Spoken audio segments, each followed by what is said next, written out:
Edition of AM Minnesota. We hope you'll stay tuned over the course of the next half hour. We're going to inform you about something that, well, I didn't know existed, and I'm sure many of you don't know exists.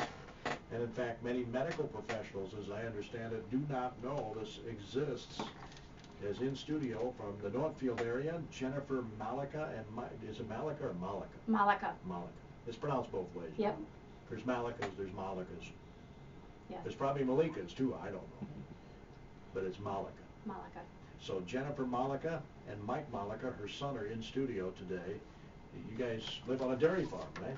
Correct, just outside of Northfield. Yeah. They're here today to tell us about a very rare eye problem that was diagnosed in your son when Correct. He was 15. Correct, August of 2014. He was diagnosed with a disease called Leber's Hereditary Optic Neuropathy, otherwise known as LHON, which is a mitochondrial eye condition that affects the optic nerve. There's 2.2 million fibers in the optic nerve, and it usually affects the smaller fibers, causing central vision loss. You've learned a lot about this. I've learned a lot. And so have you, right? Yes, I have. You've had to live it. Yeah. But you seem like a very upbeat young man. Yeah, I am. Why? I guess, why not live life to the fullest, and you can just do many, many things even with a disability. Wow. What an insightful young man. You He's gotta be great. a proud mom. Very proud. So what grade are you in now? I'm in 10th. How do you do your schoolwork? There is a lot of technology out there, so any piece of paper that the teacher gives out to me, my phone, I can take a picture with it, and my phone will read that piece of paper to me. Otherwise, there is a machine that I use at school that's called a Visio book, and I can put a piece of paper underneath it, and I can zoom that into whatever size of print I need that to be, and I can read it like anyone else. I can also write underneath that as well. In Northfield we have iPads, so with the iPads you have all kinds of different applications that you can have and just use them as if I was a normal person. Do you prefer Michael or Mike? Michael. Okay. Then I won't call you Mike. Michael, college plans? I do not know yet. Before this all happened, I was planning on living on the family farm and just taking over the farm. Oh. But now, with this eye disease, I do not know if I will or not. Oh, I see. You kind of need your vision to do the farm work. You do need some vision, yes, but he's done very well with the vision that he still has. He still does chores. He doesn't get to get out of it. I think his biggest obstacle is driving the tractors to and from fields. Yeah. He can't do, but around the farm he does still drive. So I've only got 2 minutes. In 2 minutes, Michael, can you describe what you can or can't see? I mean, it's the central vision that's gone, right? Normally with someone who has LHON, it's like as if you were holding your hand up in front of your eyes. So then you just have the peripheral, everything around, but you can nothing. see the sides, but not in front. My vision is a lot different than that. Mine is just little blurry spots all over. So my vision is a lot better than most people, I think. And so I feel that mine's better, but I mean, that's a good thing. And it's called hereditary optic neuropathy because it's hereditary. It's a mitochondrial disorder that's passed on from the maternal side. But you were telling me before the show that nobody in your family has ever had this to your knowledge. Correct. Nobody on my maternal side has ever had anything like this. So how do they explain that? They can't. A lot of times with LHON, it is a homoplasmic, meaning every gene in that sequence is affected. And Michael's, when he was tested, it's a heteroplasmic, meaning not every gene in the sequence that he has of that mitochondria is affected. This is fascinating.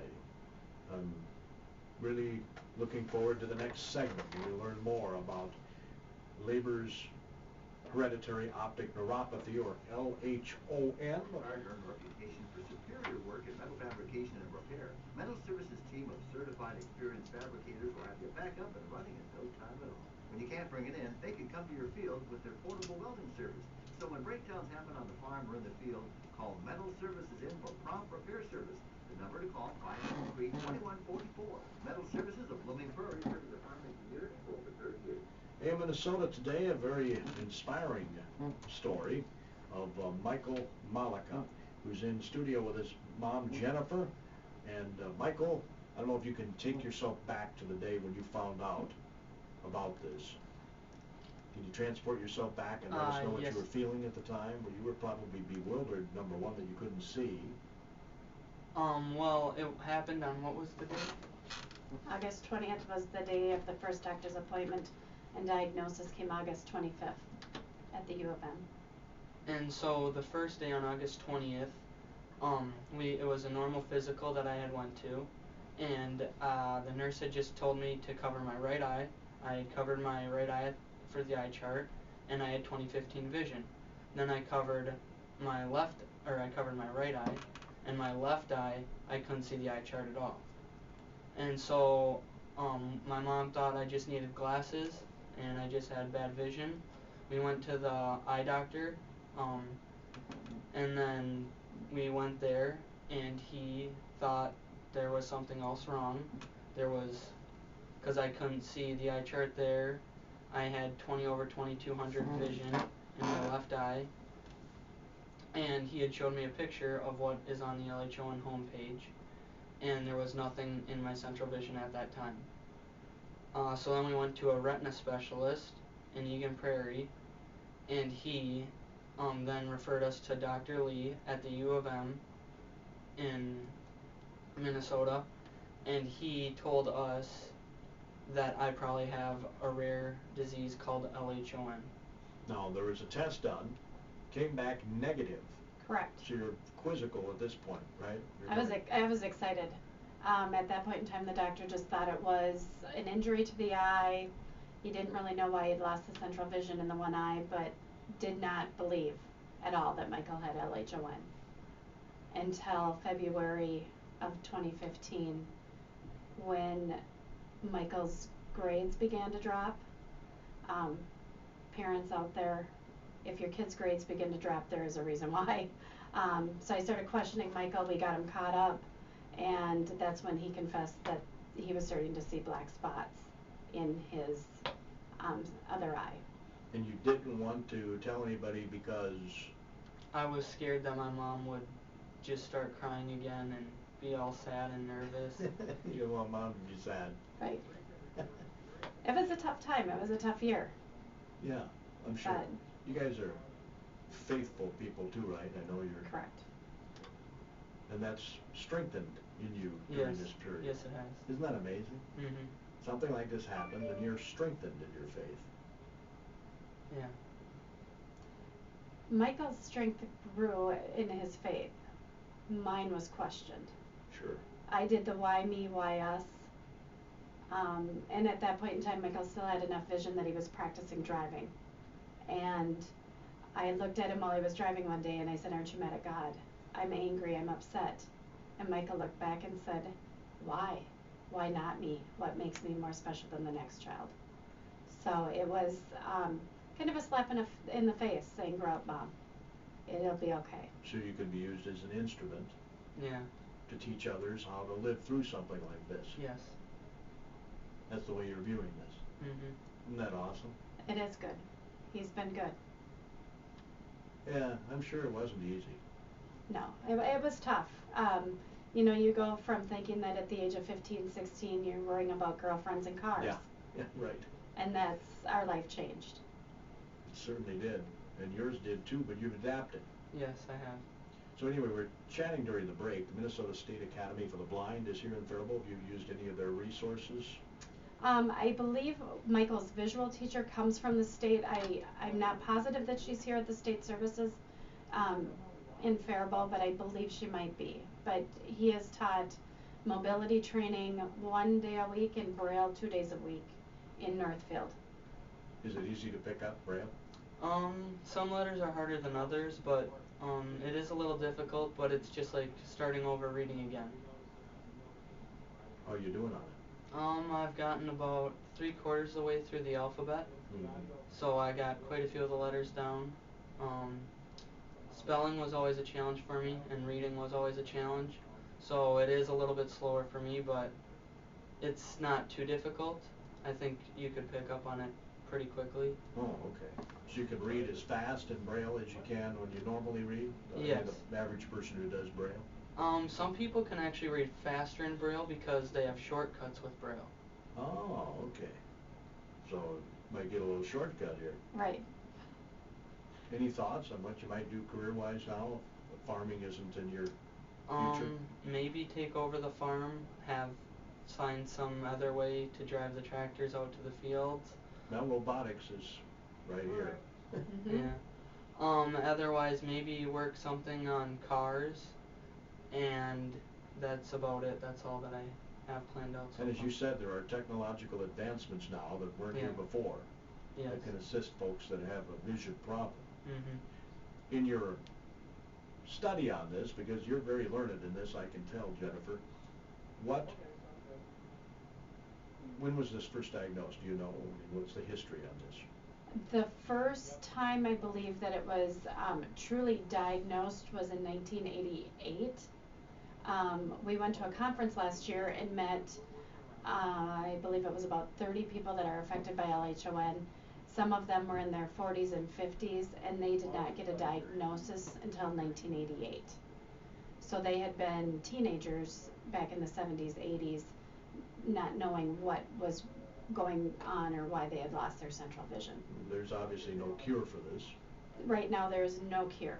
Are they doing any research, I hope? They are doing research. What they're doing is a gene therapy where it's still in the study phases and the safety trials.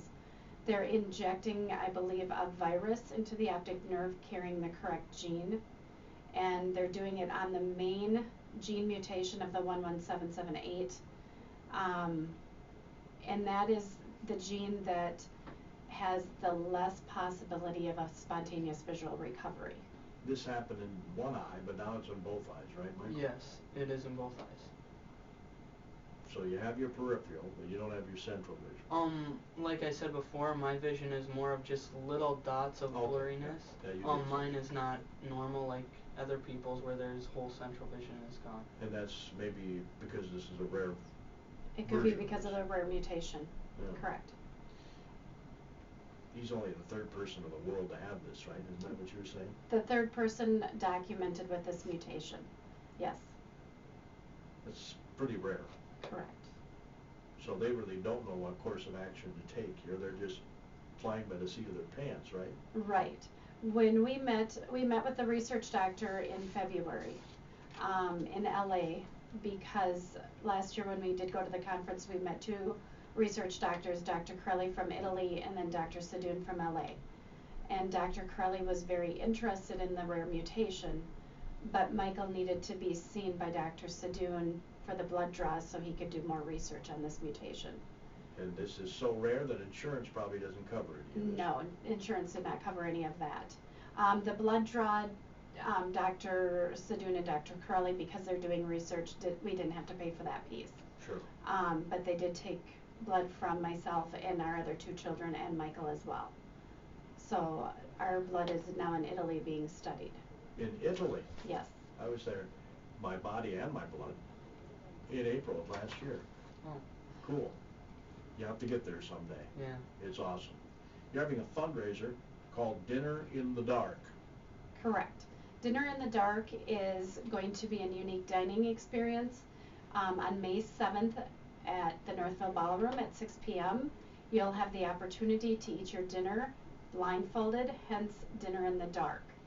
The funds are going to fund research for Leber's Hereditary Optic Neuropathy. It is not a benefit for us. It's a fundraiser for LHON. So funds are rare for this too, I take it. Correct. They need some help. LHON affects approximately 100 Americans a year, it says here. Nearly 4,000 Americans currently live with the challenges of this disease. And that's on Saturday, May 7th. Begins at 6 in the evening. They'll have a silent auction at 8. What are some of the items you have on the silent auction? Can you On the recall? silent auction, there's going to be gift baskets and, I believe oil changes, car cleaning, the typical silent Sure. auction items.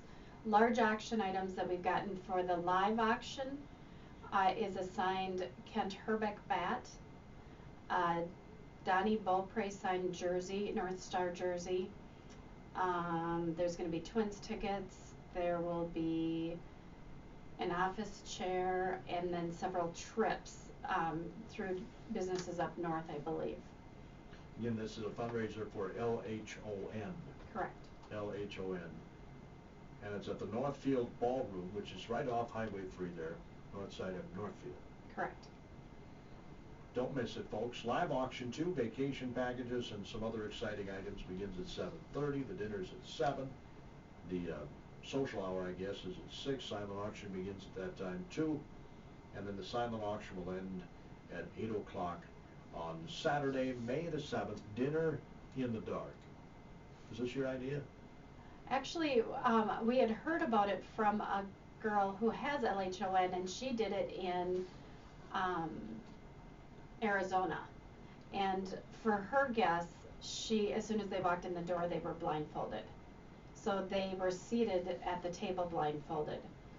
Because of Michael's vision that he has that's not as bad as others, we figured that people could have the opportunity of whether or not they wanted to be blindfolded, or will have eye patches to just do other visual impairments. Sure. So it's going to be more of a fun event. We want it to be fun. If you want to try eating blindfolds will be there. Yeah. Well, it's a good way to find out what it's like. Right. To literally live in the dark. Correct. So have you been inspired by have you read a lot of Helen Keller or anything like that? I guess mostly the person that I've been inspired by was Jeremy Poincenot. He was the world blind golf champion in 2010.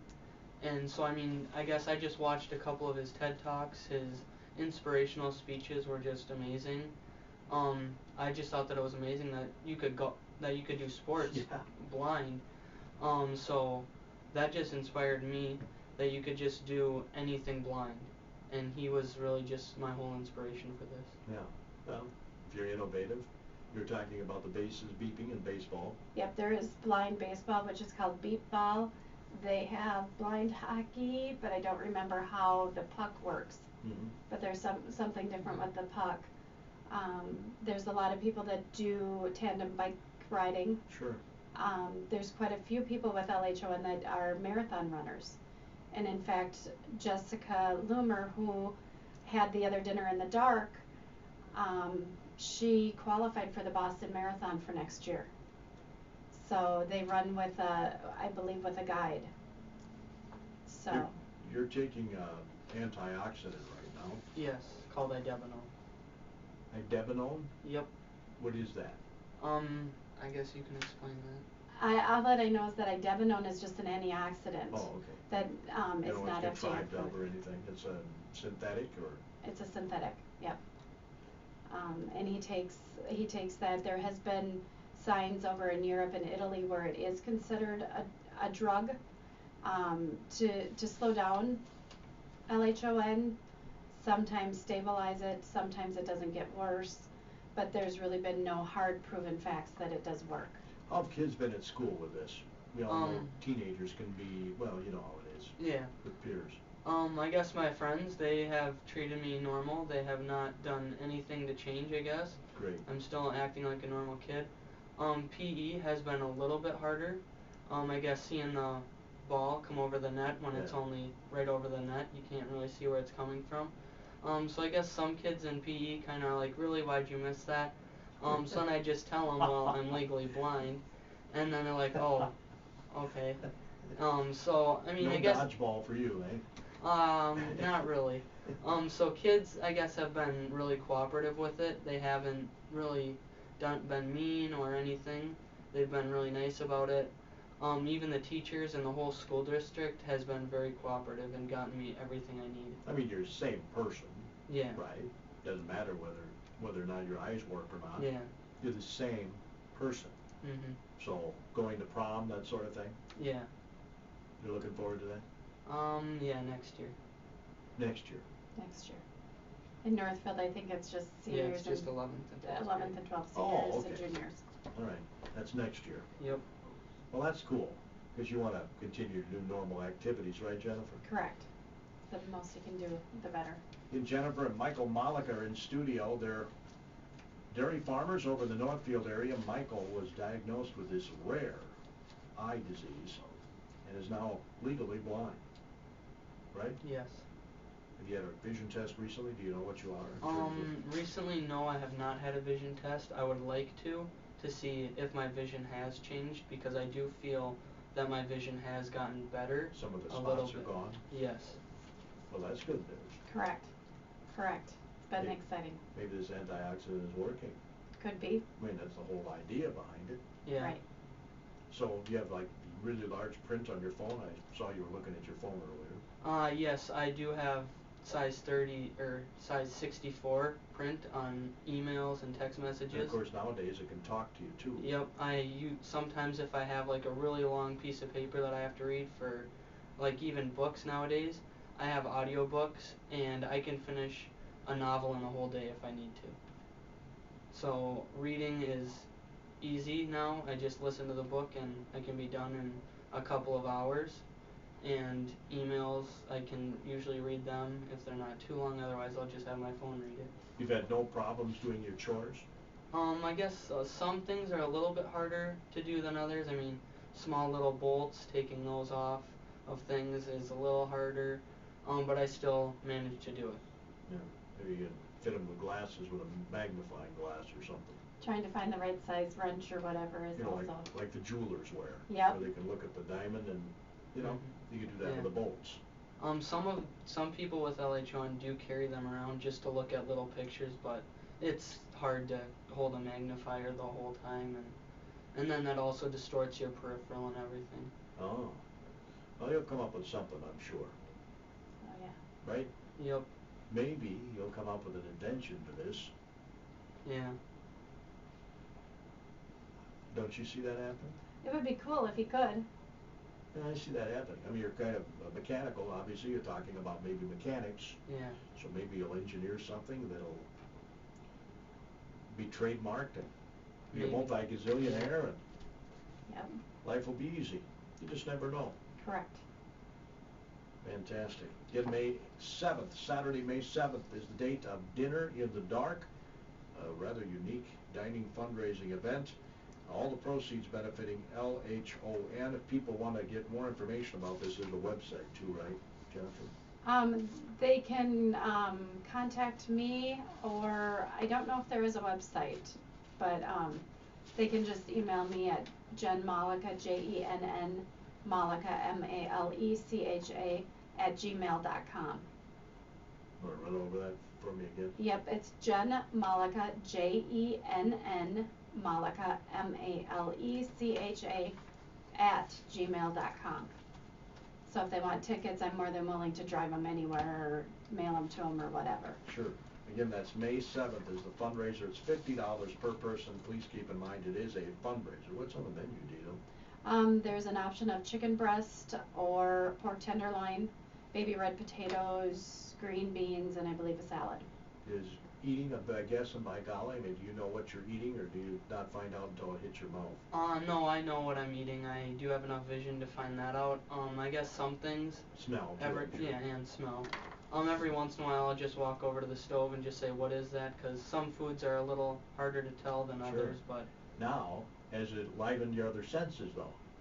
Yes, my hearing, I have noticed, has gotten better and improved a little bit. The other ones I have not noticed at all, really. I had a couple cataract surgeries last summer, Okay. so I can't relate, obviously, to being blind, but it was kind of a pain.